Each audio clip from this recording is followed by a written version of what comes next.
di kesempatan sore yang baik ini kami ingin menjelaskan beberapa hal terkait dengan pelaporan kami kemarin di Mabes Polri soal klien kami Pak Dodi Sudrajat yang beliau sangat merasa berkeberatan terhadap beberapa pihak yang melakukan pembulian, pencemaran nama baik, dan juga membuka semua apa yang menjadi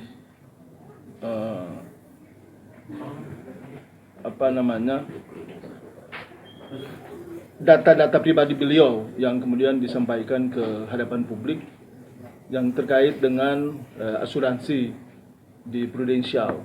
Dalam hal ini beliau sebagai ahli waris dari anak beliau yaitu almarhumah Vanessa Angel. Sebagaimana yang kita ketahui bahwa kemarin pada saat kami datang ke Mabes Polri, kami berkonsultasi di sana, berdiskusi dengan teman-teman penyidik di Mabes Polri, dan diskusi itu menghasilkan beberapa poin. Di antaranya kami diminta untuk melengkapi satu lagi berkas yang itu menjadi starting point atau legal standing daripada Pak Dodi sendiri sebagai orang yang berhak untuk melapor terkait dengan dugaan beberapa tindak pidana yang dilakukan oleh pihak-pihak yang menurut beliau itu sangat meresahkan. Itu yang kemudian ingin kami sampaikan kepada rekan-rekan sekalian. Bahwa ada hal yang lain yang juga perlu kami luruskan dari pikiran kita semua, teristimewa masyarakat Indonesia dan para netizen yang budiman, yang baik hati, bahwa dugaan uang sebagaimana yang diterima oleh Pak Dodi Sudrajat yang berjumlah 500 juta rupiah yang telah disampaikan oleh pihak tertentu di media itu sebagaimana yang sudah kita ketahui yang hubungannya dengan asuransi Prudential itu sama sekali tidak benar dan sama sekali itu belum beliau terima. Kami juga sudah berdiskusi hal itu dengan beliau bahwa insya Allah bila mana saatnya masalah ini sudah kami concern untuk mengurusnya, maka beliau sendiri juga menyampaikan bahwa itu juga nanti akan diberikan kepada anak daripada almarhum maupun almarhumah, dalam hal ini anak kita Gala. Jadi ini yang juga kami perlu tegaskan agar juga masyarakat juga perlu tahu, sehingga jangan sampai dari pihak Pak Dodi selalu dihujat, selalu dibully, selalu dicemarkan dengan kata-kata bahasa yang kemudian tidak baik, tidak pantas. Karena sebetulnya salah satu yang menjadi pokok permasalahan yang selama ini dipersoalkan oleh masyarakat adalah itu. Seolah-olah beliau sudah menerima uang 500 juta. Kami juga selaku pengacara beliau juga ingin menegaskan, sekaligus juga memberikan perhatian khusus dan mau memberikan semacam warning kepada pihak-pihak yang menuduh atau melakukan tudingan itu agar kiranya di kesempatan yang baik ini kami berikan kesempatan 3x24 jam agar yang bersangkutan meminta maaf di hadapan publik. Yang bersangkutan itu siapa sih, Bang? Siapa? Sebutin aja, Bang. Kalau inisialnya F. Inisialnya F. Saya kira teman-teman media juga pasti tahu itu. Perempuan, Bang, ya? Laki-laki atau perempuan, Bang? Perempuan. Masih ada hubungan saudara, Bang? Masih ada hubungan saudara sama almarhum. Adik almarhum gitu, tegasnya, Bang? Adik ipar. Ya, ada ipar apa ada ya, saya kurang begitu jelas. Tapi itu yang kemudian kita dapat di media. Kami meminta agar yang bersangkutan segera meminta maaf 3x24 jam melalui kami selaku pengacaranya. Kalau tidak ya pasti kita akan proses hukum. Karena ini sudah mencemarakan nama baik. Hanya permintaan maaf aja, Bang? Kita di kesempatan tahun baru yang baik ini, klien kami juga menyampaikan bahwa kita pengen semua adem-adem saja. Sebetulnya yang dilakukan saat ini adalah lebih kepada bagaimana mendudukan semua permasalahan ini dalam konteks hukum. Jadi tidak ada sifat iri, dengki, apalagi yang biasa disebut maruk dan lain sebagainya, itu tidak ada sama sekali. Yang ada hanyalah kita ingin agar pertumbuhan Gala ke depan itu tidak ada beban psikologi masa lalu, tidak ada beban sejarah yang dipikul oleh Ananda kita ini. Dan kita tahu semuanya bahwa masyarakat simpati, empati, kita sangat menghargai dan menghormati sungguh semua yang dilakukan oleh masyarakat itu. Tapi juga harus diketahui bahwa terkait dengan donasi itu sendiri ada undang-undangnya. Ada undang-undang nomor 9 tahun 61, kemudian ada peraturan pemerintah nomor 29 tahun 80, kemudian ada peraturan Menteri Sosial nomor 8 tahun 2021. Itu sangat jelas sekali menjelaskan bahwa yang terkait dengan donasi seperti yang saat ini itu wajib harus ada izin. Dan saya bisa tunjukkan itu kepada teman-teman media semuanya bahwa itu harus ada izin. Bang, maaf sedikit. Izin dari Menteri Sosial karena ini berkaitan dengan donasi dari seluruh masyarakat Indonesia. Maka wajib. Karena itu ada sanksi pidananya. Sanksi pidana itu 3 bulan kurungan. Nah, ini yang juga perlu kami sampaikan sehingga jangan sampai ada pihak-pihak merasa bahwa seolah-olah kami cuma hanya mengada-ada. Kemudian kemarin juga kami sempat menyampaikan bahwa saran daripada klien kami adalah meminta ketegasan daripada pihak Kementerian Sosial agar bertindak cepat, bertindak tegas, agar apa yang kemudian saat ini menjadi pergunjingan di publik itu agar segera dapat teratasi dan segera dapat terselesaikan. Bang, ini kan tujuannya sama-sama untuk Gala ya Bang. Kenapa sih Betul. semuanya harus ke ranah hukum? Kenapa tidak dibicarakan secara kekeluargaan Bang? Nah, itu juga yang kemudian kemarin kami sempat diskusikan dengan beliau. Beliau pada prinsipnya juga tidak berkeberatan sebetulnya soal itu. Hanya saja kita tahu bahwa proses ini sudah sampai ke ranah hukum. Sudah sampai ke tingkat peradilan. Nah, kalau memang ini diharapkan agar adanya mediasi, ya kita berharap pintu dan ruang itu ya ada dan ya bisa dikomunikasikan dengan baik, bisa diskusikan dengan baik. Tapi ada hal yang juga ingin kami sampaikan bahwa klien kami juga selama ini sudah sangat merasa mumet sekali dengan berbagai macam pergunjingan di ruang-ruang publik terkait dengan tuduhan, terkait dengan pencemaran nama baik, terkait dengan menjatuhkan harkat dan martabat beliau dan keluarga. Itu juga yang kita berharap ya publik tolong pahamilah bahwa tidak sesederhana yang kemudian dibayangkan oleh publik, dan kami juga sebetulnya tidak mencari sesuatu yang ribet di sini, mencari sesuatu yang tidak masuk akal.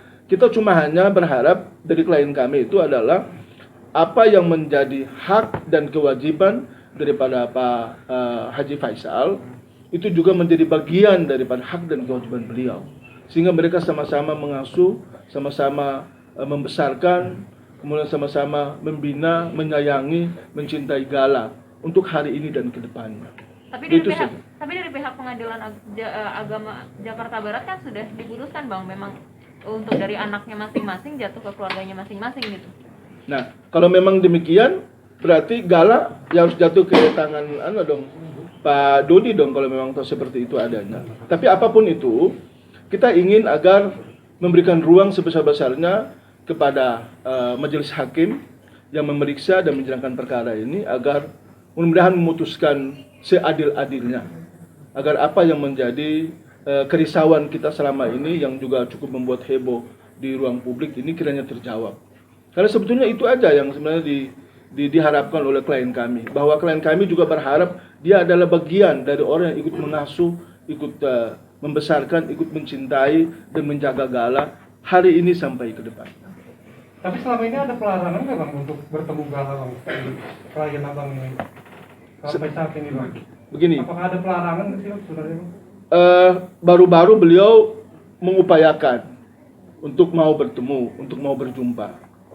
Tapi ya mungkin karena kesibukan masuk ke tahun baru dan lain sebagainya, nah sehingga apalagi keadaan juga seperti ini, Jadi ya mungkin pasti ada waktu untuk kemudian kita ingin melanjutkan kembali harapan-harapan dan apa yang menjadi mimpi bersama itu. Karena poinnya adalah bahwa kita ingin masalah ini segera mungkin selesai dengan cara baik-baik ataukah dengan cara melalui jalur hukum. Agar jangan sampai kemudian terjadi hal-hal yang kita inginkan bersama. Saya juga kemarin waktu di Mabes Polri ditanyakan oleh beberapa rekan-rekan media, dan saya menjelaskan bahwa kebetulan Pak Dodi itu sendiri, yang mohon maaf sekali lagi, Pak Dodi itu sendiri, beliau juga berdarah Maluku. Keluarga besarnya juga selama ini juga merasa terusik dengan berbagai pemberitaan yang terkait dengan persoalan ini. Mereka juga ingin melakukan langkah-langkah, ingin ikut campur dalam masalah ini. Tapi beliau menegaskan, tapi tidak. Masalah ini harus melalui jalur hukum. Karena kami sudah menyerahkan ke Pak Jamal beserta dengan rekan tim lawyer dan kemudian tim lawyer yang lain yang sudah lebih awal, sehingga beliau tidak mau ada ikut campur tangan keluarga terkait dengan penyelesaian. Jadi tetap hukum yang kita kedepankan. Karena itu mungkin lebih baik dan itu yang kemudian kita harapkan. Bang, mengenai penggalangan dana itu kan dihimpun atas nama yayasan, Bang. Kalau yayasan artinya kan terdaftar secara di kementerian yang terkait, Bang. Ya, jadi saya kira kalau kita kemarin membaca rilis yang dikeluarkan oleh Kementerian Sosial, itu yang saya baca bahwasanya belum terdaftar di sana. Yang kami ketahui dari awal itu penggalangan dana ini atas nama pribadi. Bahkan kami duga dari uang yang disimpan di rekening itu sempat juga dipindahkan ke rekening yang lain lagi secara pribadi. Setelah itu baru masuk ke yayasan. Yayasan yang kemudian hingga saat ini yang kami ketahui, mudah-mudahan kami tidak salah, bahwa belum memiliki izin dari Kementerian Sosial. Karena itulah yang kami dengar,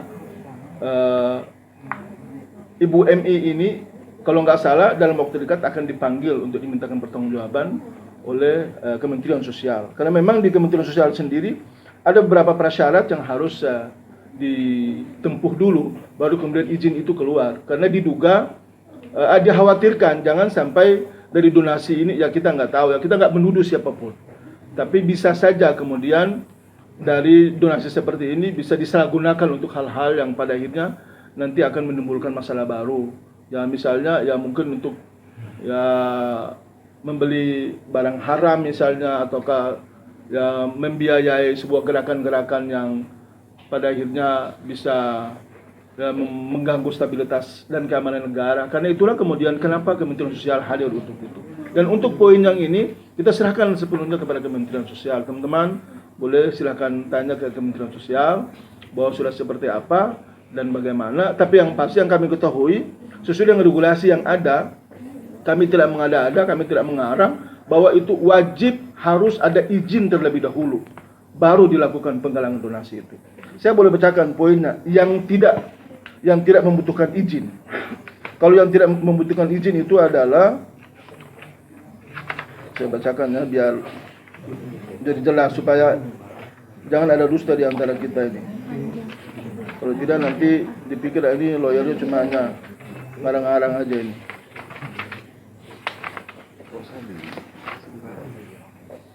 Ini nih, bukan ya. Ini apa nih? Bukan dia di Kementerian Sosial. Dia di sini ada, di sini teman-teman sekalian. Ini pasal 4. Saya bisa lihat ya. Pasal 4. Aku bacain ya.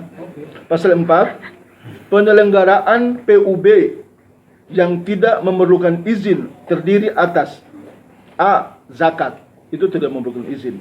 B. Pengumpulan di dalam tempat peribadatan, itu tidak butuh izin. C. Keadaan darurat di lingkungan terbatas. D. Gotong royong di lingkungan terbatas di sekolah, kantor, rukun warga, rukun tetangga, kelurahan atau desa, atau nama lain, dan atau. Kemudian E. Dalam pertemuan terbatas yang bersifat harus ada izin dari Kementerian Sosial. Kalau dia skalanya adalah provinsi, maka harus ada izin dari gubernur. Kalau dia kabupaten kota, maka sesuai dengan masing-masing wilayah pemerintahannya, bupati maupun di wali pasal kota. E itu sendiri ada bahasa spontan. Apakah itu perlu dikategorikan harus izin juga? Karena kan ini sebuah spontanitas masyarakat untuk mengumpulkan dana pembelian sebuah rumah. Ya, kalau spontan itu kan tentu ada jeda waktunya. Untuk izin itu saja cuma dikasih ruang 3 bulan. Bisa diperpanjang, tapi ditambah lagi 1 bulan. Nah, kalau yang tadi spontan yang dimaksud